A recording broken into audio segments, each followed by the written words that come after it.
Oi pessoal, bem-vindos ao Bunker e no programa de hoje, 5 livros para quem quer começar a se aventurar no mundo da filosofia. Não sai daí.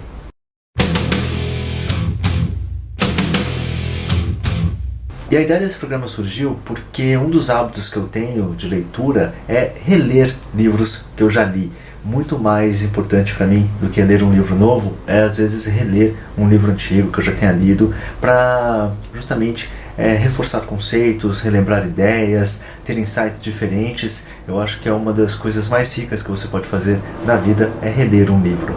E a riqueza aí em dois sentidos, tanto material, porque você economiza dinheiro não tendo que correr atrás de todo o lançamento que sai por aí, como também a riqueza intelectual, a riqueza do conhecimento, essas coisas todas. Bom, e o livro que eu estou relendo é esse aqui, do Manny Hicks e da Nazaré Barros, o Olá Consciência, que é uma grande história da filosofia, uma grande meditação sobre a filosofia que o Mendo e a Nazaré Barros fazem. O Mendo é um autor português, a Nazaré também, e além de tudo o Mendo também é um grande especialista em Eric Voegelin. Ele tem alguns livros sobre Voegelin que vale a pena vocês procurarem.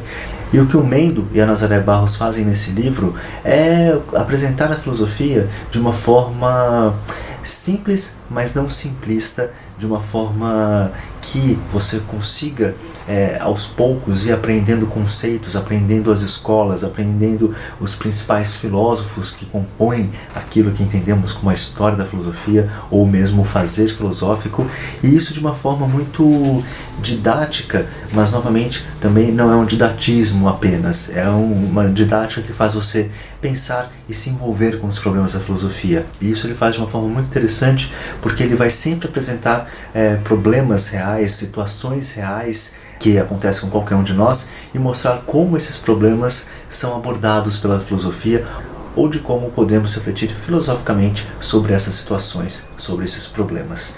E cada capítulo do livro vai apresentando a filosofia e os seus problemas pra gente. Então você tem, por exemplo, a filosofia faz sentido, em busca da consciência, conhecimento é poder.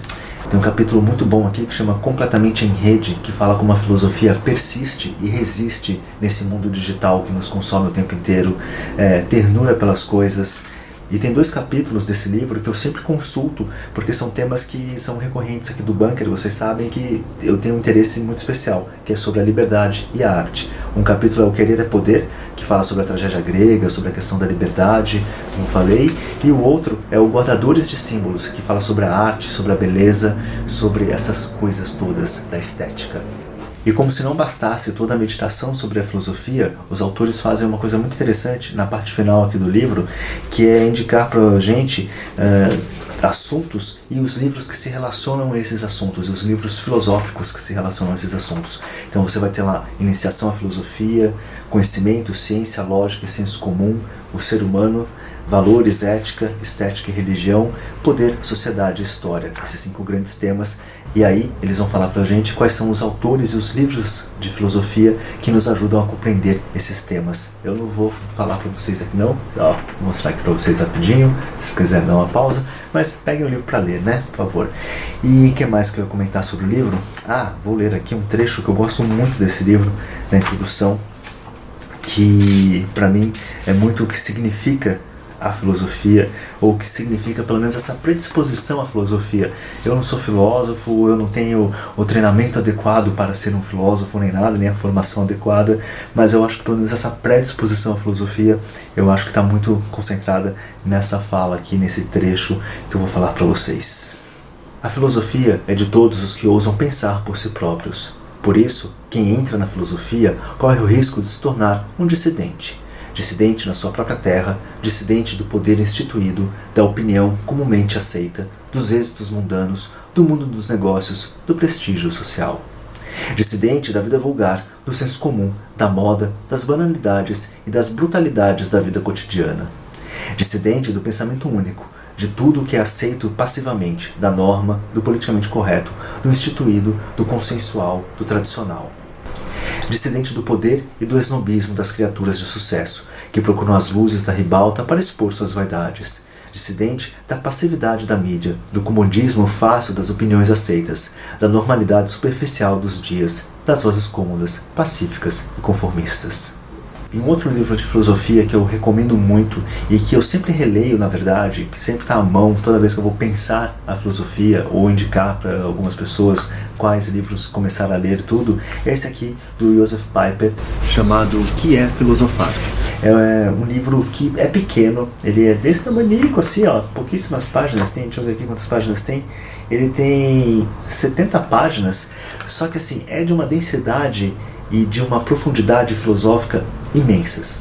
E esse livro é daqueles que provam que tamanho não é documento, porque é um livro que, apesar de pequeno, com certeza vai fazer você passar uns bons dias, semanas, se duvidar até alguns meses, meditando sobre os problemas que ele apresenta, sobre as questões que ele apresenta.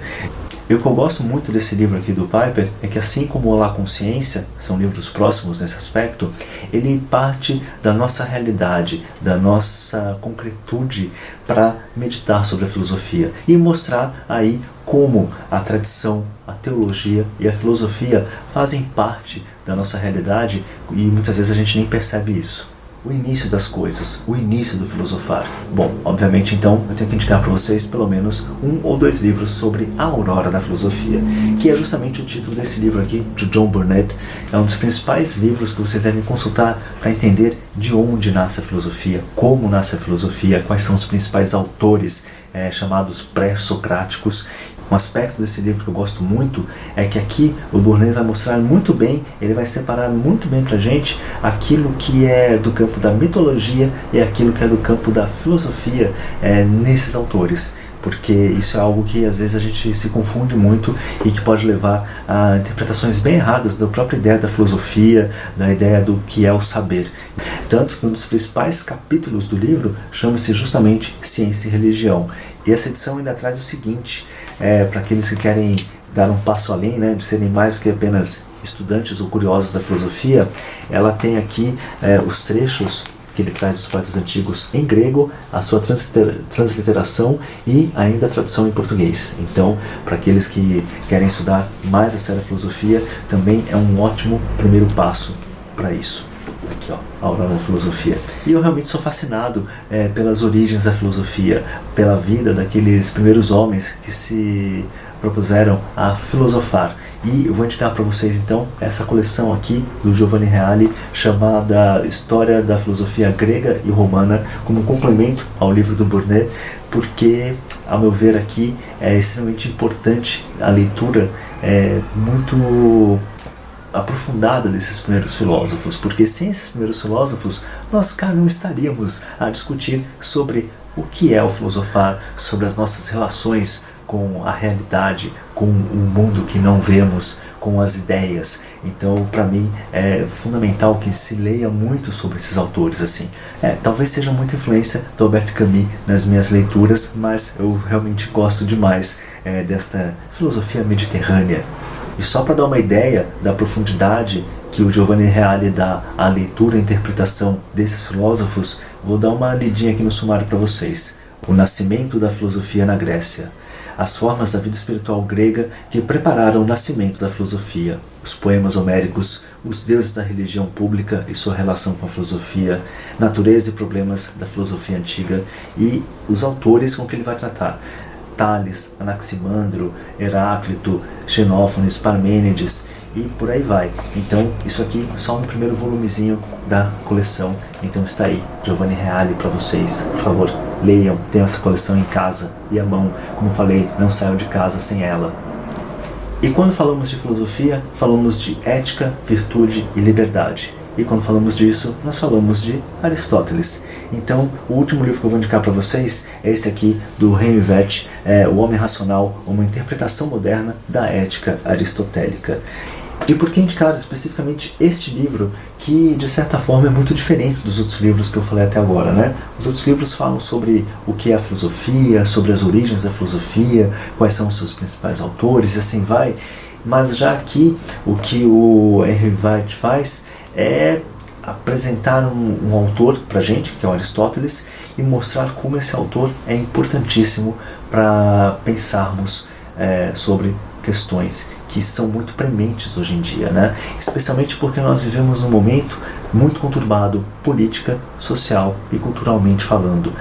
O Brasil hoje passa por um processo de, digamos, discussões acaloradas sobre o significado da política, sobre o significado das nossas relações com o outro, sobre o que entendemos como o bem comum. Então é necessário resgatar aí uma reflexão mais profunda, mais duradoura sobre essas questões. E para mim, Aristóteles é o grande nome para se fazer isso, e principalmente aqui com essa visão do Helmveit para nós. E por quê, né? Por que isso? Eu acho que tem um trecho aqui do livro que vai deixar isso bem claro para vocês, melhor do que eu posso falar aqui. Então, vamos lá.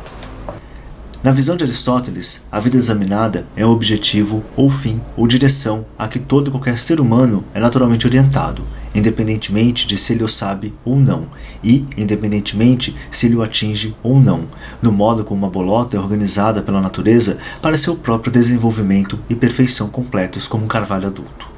É claro que um ser humano, sendo uma criatura de entendimento e escolha, deve ser contrastado com a bolota no sentido de que um homem não pode atingir sua perfeição por qualquer mero processo de desenvolvimento natural.